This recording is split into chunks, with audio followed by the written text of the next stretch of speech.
Hey guys, today we are stepping straight into the metaphysical custard pie that is the Amazing World of Gumball, but with a twist. Or should I say, a tap and a tap-tap? Because this time, it's not just Gumball and Darwin causing random structural damage to Elmore's reality. No. We've got Tung Sahur. Yes, the wooden man with the beat in his bones and the expression of a socially anxious tree stump. So before you get comfortable, take a moment to like the video and subscribe, but only if you genuinely enjoy what I do here. Now let's ease into today's journey together. You arrive in Elmore like someone dropped a xylophone in a blender. The school looms ahead, its architecture defying several known laws of geometry and most building codes. Elmore Junior High population chaos. Principal Brown's mustache is already twitching. Gumball is shouting something about invisible chickens, and Banana Joe is breakdancing in slow motion across the lawn. Your entrance, subtle. A slow, echoing tunk-tunk as your wooden feet hit the tile floor. And then you meet the school bell. Correction. You accidentally bond spiritually with the school bell. It starts when you rest your hand against the wall, innocent, harmless. But your pulse, it sinks. Suddenly, when the bell rings, it doesn't ring, it drops, beats. Like full-on Timberlake, halftime, show levels of rhythm. Principal Brown stares in horror. Banana Joe begins to moonwalk involuntarily. Who authorized funk? Shouts the janitor. You try to fix it. You really do. You tap the wall again. Tap, tap, tap, tap, and it only makes it worse. The bell starts auto-tuning announcements. Gumball cries actual glitter. Darwin floats 3 inches off the floor and develops a jazz whisper. Cue first official emergency assembly. Principal Brown paces. This is an institution of learning, not grooving. He shouts, standing directly under the disco light, now somehow built into the fire alarm. You sit there, wooden and unapologetic, drumstick-shaped fingers, humming slightly on the bleachers. The student body is divided. Tobias is demanding a school-wide dance battle to reclaim dignity. Carrie the Ghost is teaching the chalkboards how to twerk. Even Tina Rex is bobbing her head subtly. This bell has changed things. Meanwhile, Nicole Watterson shows up. Because let's be honest, someone had to bring in the parent-level aggression. She stares at you, hard, like she's trying to deduct your GPA using mom intuition. "What are you?" she whispers. You blink. Tap your chest once. "I'm a transfer student," you reply in perfect monotone. Historians still argue whether your enrollment form ever actually existed or if the rhythm itself conjured you from one of Richard Watterson's bad dreams about overdue taxes. Either way, you're officially part of Elmore. And the bell. The bell now has a sound cloud. Which brings us to the lunchroom. Because, of course, this beatbox fiasco isn't staying contained. You walk into the cafeteria and things get immediately suspicious. The meatloaf is jiggling in time. The pudding is humming a bass line. And one tray of mashed potatoes is rhythmically bubbling like a bubble bath trained at Juilliard. Cue pom-pom gasping. The food is alive. Cue Alan the Balloon popping himself accidentally. Cue Principal Brown storming in, stepping onto a banana peel Banana Joe and sliding directly into the trash can of destiny. Meanwhile, the beat continues. But you're calm. You walk past a levitating sandwich. You nod politely to the spaghetti that just offered you a spoonful of prophecy. You sit down, cross your legs, and gently tap your stick on the table. Tap, tap, tap, tap. And just like that, the lasagna attacks. But that's section 2. You know you've made an impression when the school lasagna develops sentience. And not just any sentience, angry sentience. The tray shudders, lifts off the counter like it's auditioning for Top Chef Demon Edition, and launches itself directly at Principal Brown, who's still halfway inside the trash can, trying to pretend none of this is legally his responsibility. You, however, stay very calm. You've faced spectral pyramids. You've walked inside dreams. This is just a casserole with commitment issues. Gumball grabs Darwin and yells, "Tung Tung Sahur!" Brought the spice wars. Darwin, "I haven't finished my pudding." Banana Joe attempts to karate chop the lasagna. but ends up roundhouse kicking himself into a vending machine that promptly dispenses 30 packets of mayonnaise in protest. The lasagna pauses mid-air, dare we say, flinches as you raise your drumstick fingers again. Tap, tap, tap, tap. Suddenly, the entire lunchroom floor becomes a subwoofer. Students freeze mid-scream. Plastic trays vibrate off tables and scoot politely to the corners of the room. The spaghetti curls into cursive, and Gumball is now floating arms wide, eyes glowing with that kind of raw main character energy that always ends in a B report card and a broken window. Are we in a musical episode? He shrieks. And oh yes, dear listener, yes you are. Cue a spontaneous hallway dance number. Darwin twirls like a lettuce-wrapped ballerina. Tina Rex and Bobbert break into an intense dubstep stomp battle. You remain at the center, completely motionless, just tapping. The rhythm moves through the school like a rumor made of jazz. Even Nicole Watterson, who by all accounts should be immune to nonsense, taps her foot once accidentally. She looks horrified. "It's spreading," she yells. And she's right, because you haven't just changed the school's soundtrack, you've changed its structure. Staircases now loop in fractals. Lockers open to reveal portals into alternate detention zones.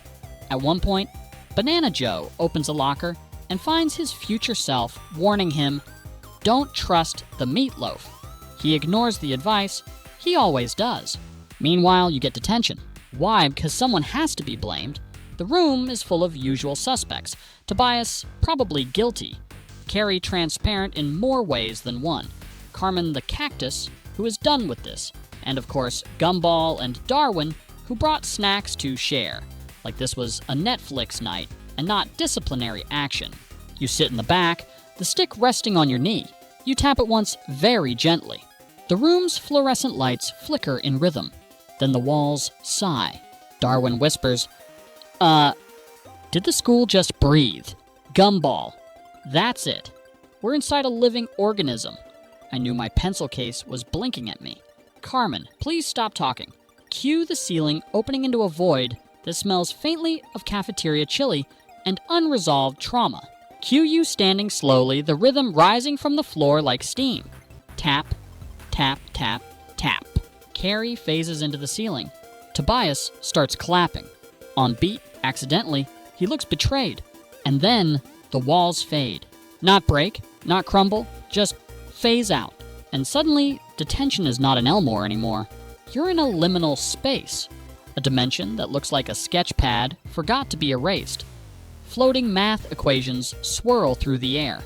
A giant pencil sings elevator music in the distance. Everything smells like old rubber erasers and teenage confusion. "Welp," says Gumball. "Guess this is Tuesday now." You just nod. Because this isn't your first accidental interdimensional crossover via percussion.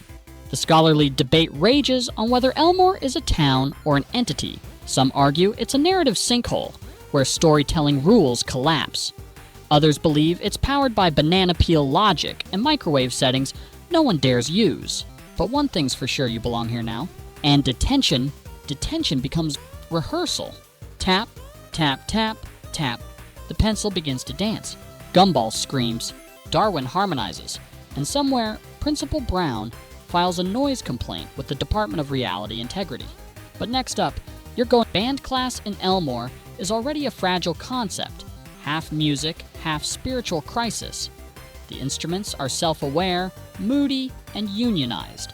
And the moment you step in, they feel it. The drumstick aura, the rhythmic swagger, the you of it all. The tuba lets out a low, judgmental grumble. The xylophone slides itself beneath a desk to avoid eye contact. And the trombone. Oh, the trombone stares. Not with eyes, with brass-based contempt. Miss Simeon tries her best. She's clinging to a conductor's baton like it's both a sword and a lawsuit waiting to happen. Today, we'll be exploring, interpretive resonance, she says, backing away slowly as the cello begins to vibrate in what can only be described as passive-aggressive Morse code. Gumball, who's been reassigned a triangle for reasons involving a trumpet duel, gone very wrong, pokes his head out from behind a cymbal. "Tung Tung," he whispers, "you've started a war."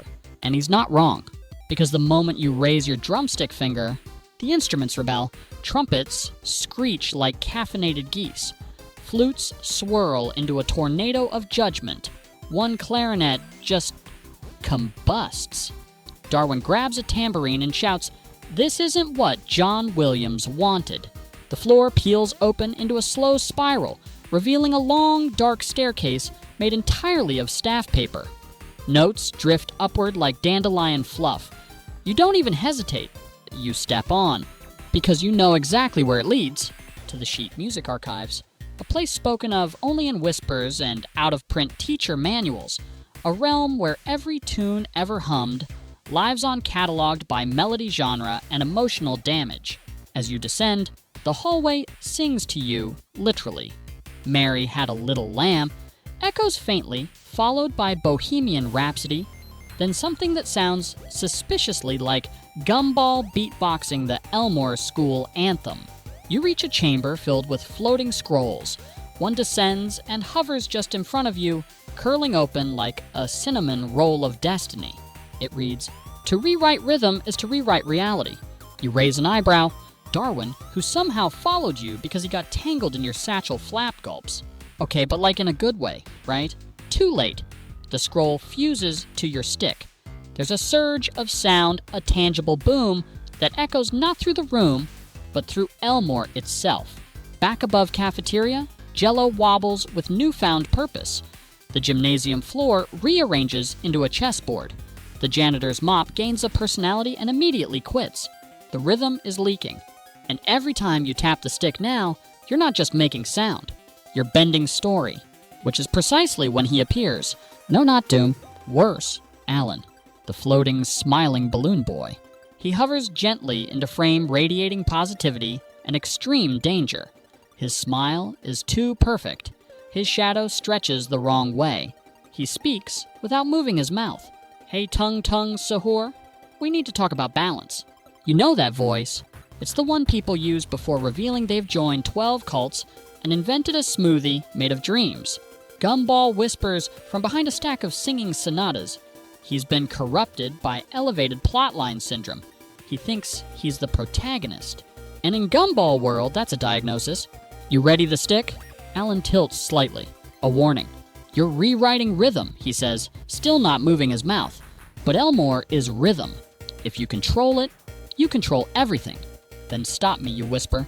He does not. Instead, he smiles harder and floats backward into a mirror and disappears. Darwin claps once. Okay, so he's definitely the final boss now. You sigh. Because this wasn't supposed to happen. You were just here to jam. But you've tripped a narrative failsafe. And Alan is about to become the melody you can't silence. You climb back up the staircase. Band class is gone, replaced by what looks like a jazz club run by puppets. There's a giraffe playing the piano with oven mitts, a raccoon reciting slam poetry to a beatbox cactus, and in the middle, Gumball, wearing sunglasses, speaking only in saxophone solos. He points at you, then at the ceiling. The message is clear. You're going to the principal's office, and not the one with Principal Brown. The other one. You nod, because the story isn't just leaking anymore. It's flow. The principal's office, capital P, capital O, is not a place, it's an event. A metaphysical location, a bureaucratic fever dream that exists outside of time and snack breaks. You don't arrive there, you're summoned. And you just got promoted to story liability. There's a sudden cymbal crash. The jazz club implodes into a bubble of legal disclaimers, and when it pops, you're sitting at a desk made entirely of detentions. Gumball is next to you, now dressed as a tiny, morally conflicted judge. Darwin has a powdered wig and keeps asking everyone if they want a scone. There is no door, only her, Miss Chronologia. Half librarian, half clock tower, all trauma. Her glasses tick, literally. Her blouse is stitched from faded report cards. Around her neck, a necklace made of confiscated hall passes and unexplained absences. Tung Tung Sahur. She begins unrolling a scroll made entirely of missed homework. You stand accused of narrative disruption, tonal tampering, and excessive percussion, without administrative approval. You open your mouth. She holds up a bell. It dings your soul. Silence is golden, she whispers. But rhythmic silence, that's platinum. The trial begins.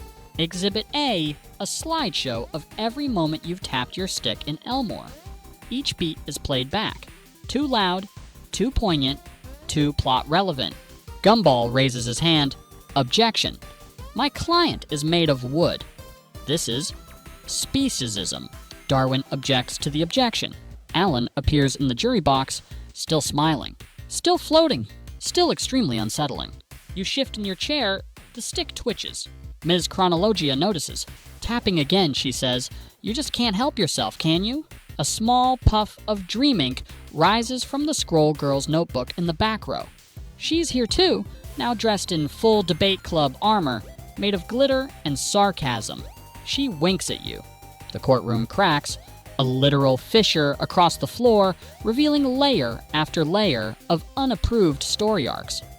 There's Banana Joe as a noir detective, Principal Brown running an underground disco, the school's lunch menu turned into a sentient opera singer. It's chaos, and it's leaking upward. Chronologia glares. She lifts her gavel, which, by the way, is just a giant eraser tied to a stress ball, and slams it down. Elmore must stabilize. Time hiccups. Reality wobbles. Gumball's hat turns into a duck and flies away. And then you stand, stick in hand, and tap, tap, tap, tap, tap. A beat so clean, so confident, so unapologetically. It stops everything. Even Alan tilts mid-hover. The scroll girl hums the rhythm. Darwin claps. Ms. Chronologia blinks, then sighs. "You're not disrupting the story, are you?" She mutters. "You are the story." You nod. Tap again, and the courtroom melts into Elmore. But not the weird jazz fusion version. The real one. With messed up lockers, sentient vending machines, and an ongoing debate about whether ducks are allowed in chemistry class. You're back. But not just you. Everyone is aware now that the rhythm under Elmore isn't background music, it's narrative law. And your stick, it's the gavel. Suddenly, Alan floats beside you. Less creepy, more Alan-ish. "Congratulations," he says. "You've passed the test." "Test, you ask?" He nods solemnly. "You resisted the urge to monologue. That's true power." And then he implodes into confetti made of good vibes. Classic Alan. The scroll girl steps up, handing you a sticker. It says, "I controlled the beat and all I got was narrative authority." You wear it proudly, and then Gumball turns. "Okay, but now that you control rhythm," he says, "could you please get us out of PE next period?" You raise the stick, and the school bell rings early, by exactly 1 minute. Enough time to get snacks. The students cheer. Banana Joe explodes. Not part of the plan, he just does that sometimes. Darwin begins planning a celebratory rhythm festival.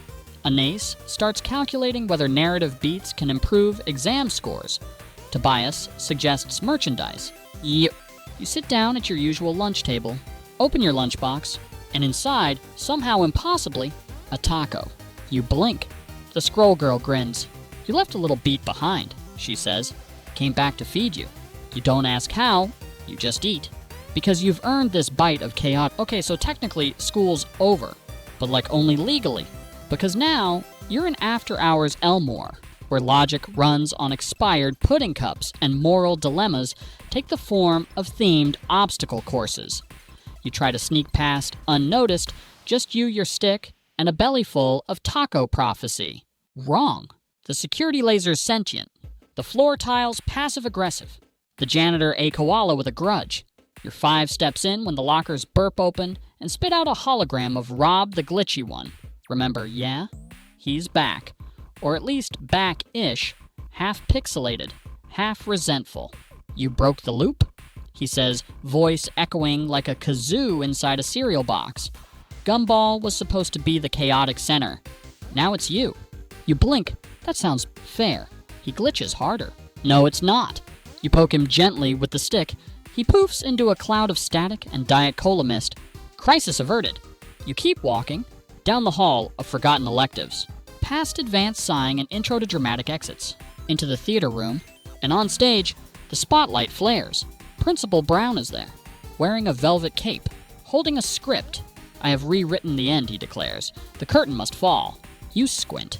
Sir, you say you just glued glitter onto a pizza box. He nods. Art. You walk on stage, take the script, flip through the pages. It's mostly doodles of yourself as a duck. Gumball peeks out from behind the curtain. If we clap loud enough, will this count as credits? Darwin claps preemptively. The scroll girl walks on stage. Tushy's now dressed as a stage manager, made entirely of to-do lists and passive-aggressive sticky notes. She whispers, ended on a B-flat. The whole season's in B-flat. You nod. Step center stage. And raise the stick. Tap. Tap, tap it. The lights dim. The curtain rises, and behind it, the beat dimension. Yes, the actual place where all rhythm comes from. Looks like a lava lamp fell in love with a jazz solo and had a baby made of glitter and gravity. You step in, and time warps. Your wood creaks like applause. The stick glows, and the beat builds Gumball, Darwin, Anais. Even Rob, reassembled as a reluctant accordion, start vibing with you. You're composing in real time. A story, a season, a finale. The beat begins to spiral, then collapse, then bounce. Every tap creates a ripple of possibility. The entire season's storylines, banana gods, existential pizza slices, emotional tax returns, they all snap into place. The scroll girl throws you a look. Now, you hit the final beat, tap, tap, tap, tap, and Elmore explodes into credits. Not like boom, more like fade out via saxophone solo, narrated by a dog with a British accent. Everyone floats. The cafeteria turns into a disco ball. The janitor koala forgives you. And in the air, suspended like the last bubble in a soda can, hangs one line.